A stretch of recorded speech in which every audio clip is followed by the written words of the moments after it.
With Photoshop's Generate Image feature, you can quickly ideate for your composites, transforming your ideas into a reality with just a few clicks. My name is Jesus Ramirez. In this video, I'll show you how to use the powerful Generate Image feature in Artworks to create multiple versions of your designs and display them all simultaneously. For this project, I would like to create a graphic for social media showcasing the top 3 flowers for first-time growers. This is the file that we will start with. It contains 2 layers, a white rectangle shape, and a text layer. We can use the Generate Image feature to ideate background ideas. To start, click on this icon from the toolbar to open the Generate Image window. Then enter the prompt, flower field with zinnias, dahlias, sunflowers, and a beautiful sunset. Under Content Type, choose Photo to generate a photorealistic image. You can also choose a reference image and effects, but no need to do that in this first generation. We will look at these options a little later on. Then click Generate to create 3 images based on your prompt. Currently, the generated image is above everything else, so we need to place this generative layer below all other layers. You can drag the layer down from the Layers panel, but I prefer to use a keyboard shortcut. Simply press Ctrl-Shift and the left bracket key on Windows. That's Command-Shift and the left bracket key on the Mac to move the selected layer to the bottom of the layer stack. In North American keyboards, the bracket keys are to the right of the letter P. Next, click on the rectangle layer and bring the opacity down to about 60%. Now, click on the generative layer.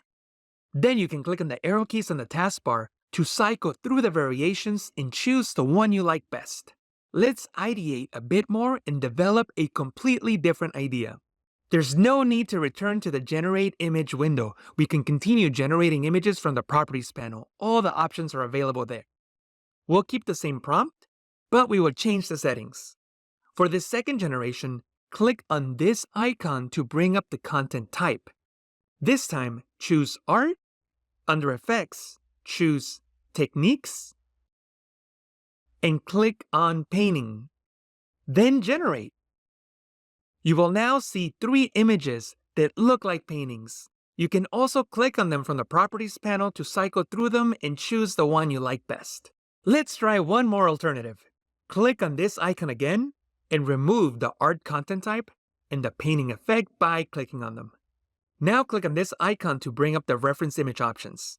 From here, you can apply a style reference image to ensure that your generation is similar in style to your chosen image. You can upload your own or choose one from the sample images. In this case, scroll down and click on this image with a flat flower design. Again, there's no need to change the prompt. Simply generate again. Photoshop will now give you 3 images in this style and they all look great. If you want to display all these designs simultaneously to compare or present them to a client, you can use artboards. Nested under the Move tool, you will see the Artboard tool. Once enabled, you can click and drag a new artboard around your canvas. An artboard is a separate workspace within your document, like a mini canvas where you can organize different designs or layouts side by side. Now you can hold Alt on Windows or Option on the Mac and click on one of the plus icons to create a duplicate artboard containing the same layers. From here, click on the generative layer and choose a different version of the generated background.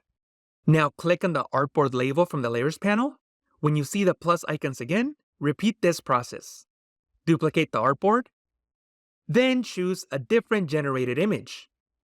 Next, double-click on the hand tool to fit all the artboards on screen, and you can use the zoom tool to zoom out to get a better view. Now that you know how to generate custom backgrounds for your designs, try generating your own for your projects. Again, my name is Jesus Ramirez. Thank you for watching.